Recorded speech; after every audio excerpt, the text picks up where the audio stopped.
ولا یلتام ما جرح اللسان، تلوار سے چاقو سے دیا ہوا زخم سوکھ سکتا ہے، زبان سے دیا ہوا زخم کبھی نہیں سوکھتا، زبان سے دیا ہوا زخم نہیں سوکھتا۔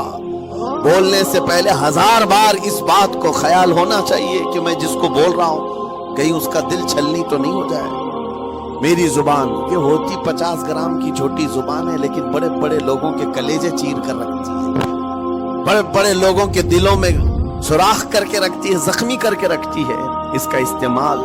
اسی لیے روایت میں ملتا ہے کہ جب انسان صبح کرتا ہے تو سارے اعضاء، ہاتھ پیر آنکھ کان ناک، سارے اعضاء سب سے پہلے زبان سے یہ عرض کرتے ہیں، اس کی پناہ مانگتے ہیں، کہتے ہیں آج تو صحیح سلامت رہے گی تو ہم سب صحیح سلامت رہیں گے، اور اگر تو پھسل گئی تو عذاب ہم پر بھی ہوگا۔ زبان بولتی ہے، مار کسی اور کو پڑتی ہے، کوئی زبان کو مارتا نہیں ہے، گالی زبان دیتی ہے، لیکن مار کبھی پیٹھ پہ پڑتی ہے، سر پہ پڑتی ہے، ہر جگہ پڑتی ہے۔ تو یہ زبان نبی کریم صلی اللہ تعالی علیہ وسلم نے ارشاد فرمایا، من یضمن لی ما بین لحیتی وما بین، حضور پاک صلی اللہ تعالی علیہ وسلم فرماتے ہیں جس نے 2 چیزوں کی ضمانت مجھے دے دی، حفاظت کی، میں اسے اضمن لہ الجنہ، میں اس کو جنت میں لے جانے کی ضمانت دیتا ہوں۔ 2 چیزیں کیا ہیں؟ حضور فرماتے ہیں، ایک 2 جبڑوں کے بیچ میں جو موجود زبان ہے اس کی حفاظت کر لے، اور 2 رانوں کے بیچ میں جو شرمگاہ اس کی حفاظت کر لے۔ یہ 2 چیزیں جس نے بچا لیا میں اس کو جنت میں لے جانے کی ذمہ داری دیتا ہوں، ضمانت دیتا ہوں۔ اس کا کتنا بڑا کردار ہے، یہ زبان کا کتنا بڑا کردار ہے۔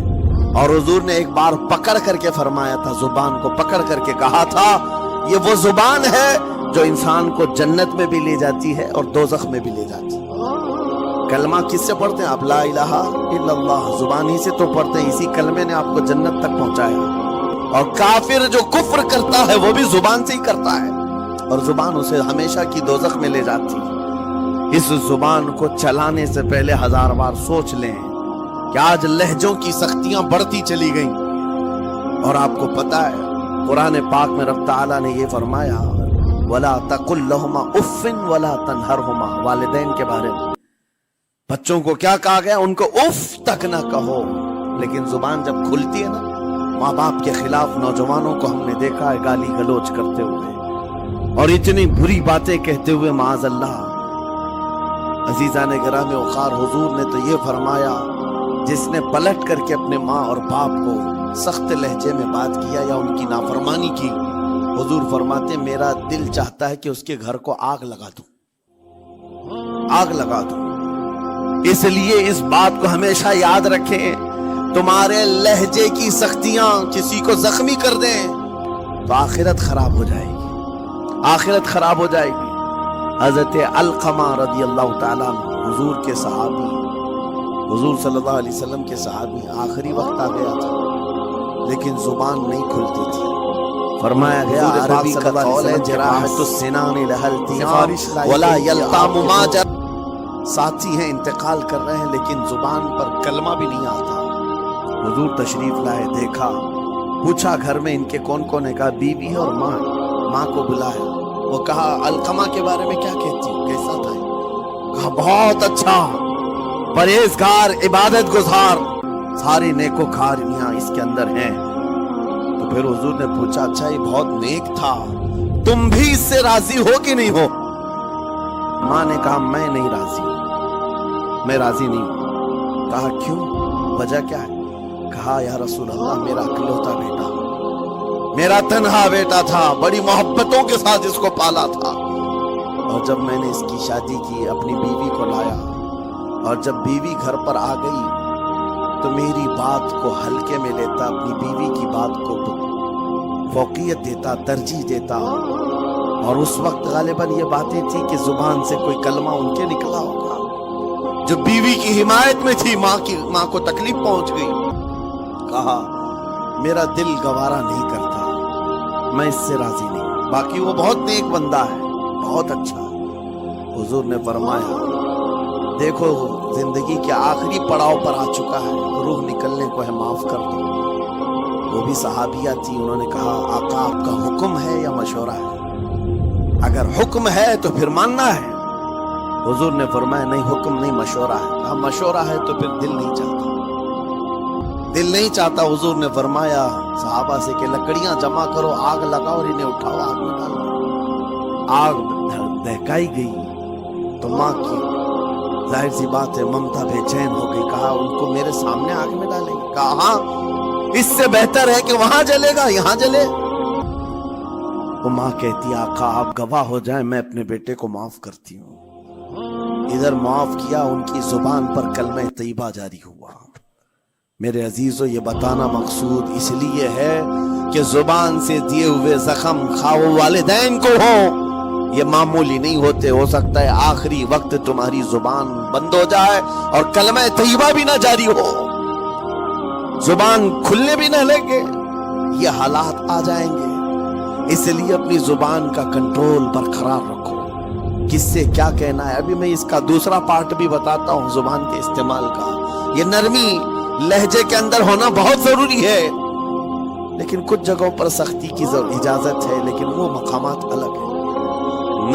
نرم لہجہ حضور پاک صلی اللہ تعالی علیہ وسلم کے فرامین میں سے ہے. ایک بات بڑی بغداد مقدسہ میں نے ایک ولی پاک کی زیارت کی, ان کے آستانے پر بھی میں ابھی بیان کیا تھا.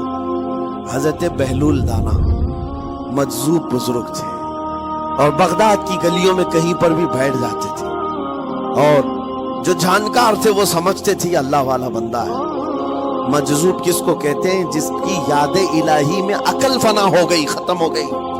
اللہ کے ذکر میں اور اللہ کی یاد میں اپنے آپ کو فنا کر دیا ہے. اس کے اوپر شریعت کا قلم نہیں. ظاہر سی بات ہے شریعت کے سارے احکام اس پر ہیں جس کی عقل سلامت ہے. عاقل ہو بالغ ہو تو نماز فرض ہے نا, عقل ہی نہیں ہے تو وہ مجذوب ان اولیاء کو کہتے ہیں. لیکن ان کے بارے میں حدیث میں ہے اللہ کے نبی نے فرمایا وہ ایسے بندے ہیں کہ اگر اللہ کو قسم دے دے کسی بات کی اللہ ان کی قسم پوری کرتا ہے.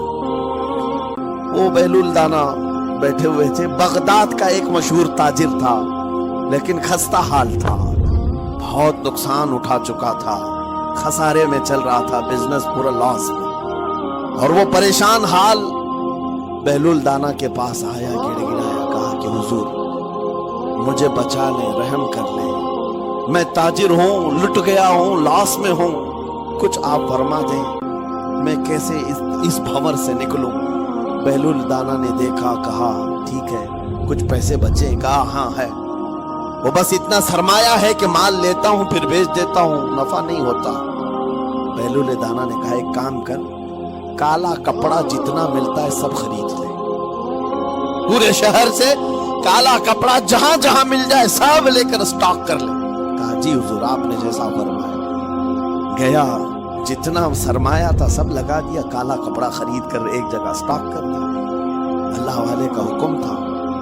لیکن ہوا یہ کہ بغداد کا معمول تھا, 8 دن گزرے نہیں تھے کہ وہاں وقت کے حاکم کا انتقال ہوا, اور جب حاکم کا انتقال ہوتا تو شہر کے جتنے بڑے لوگ ہوتے, رئیس لوگ, وہ اس کے سوگ میں اس کے غم میں کالا کپڑا پہنتے تھے, اور کالا کپڑا سوائے اس تاجر کے کسی کے پاس نہیں تھا.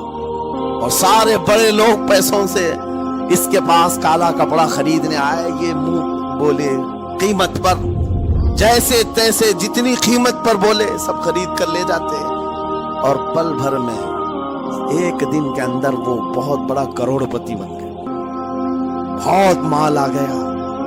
یہ بات یاد رکھیں, اللہ مال دیتا ہے اس کے بعد پھر آزمائش بھی ہوتی ہے.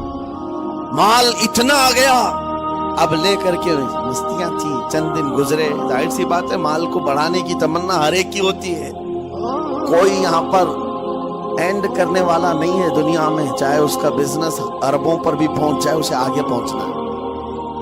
چند دن گزرے تھے, 8-10 دن, پھر آیا حضرت بہلول دانا کو ڈھونڈتے ہوئے.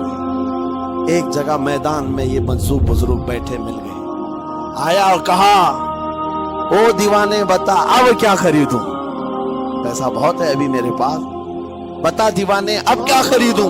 انہوں نے دیکھا, کہا کہ لہجہ تو بدلا ہوا ہے, پیسہ بہت زیادہ تھا. کہا کہ ٹھیک ہے کوئی بات نہیں، اللہ والوں کو ان سب چیزوں سے کوئی لینا دینا نہیں۔ آپ نے کہا مال جتنا ہے تیرے پاس سب لے کر کے خربوز خرید لے، تربوز خرید لے، جس کو کلنگڑ کہتے ہیں، تربوز پورے خرید لے۔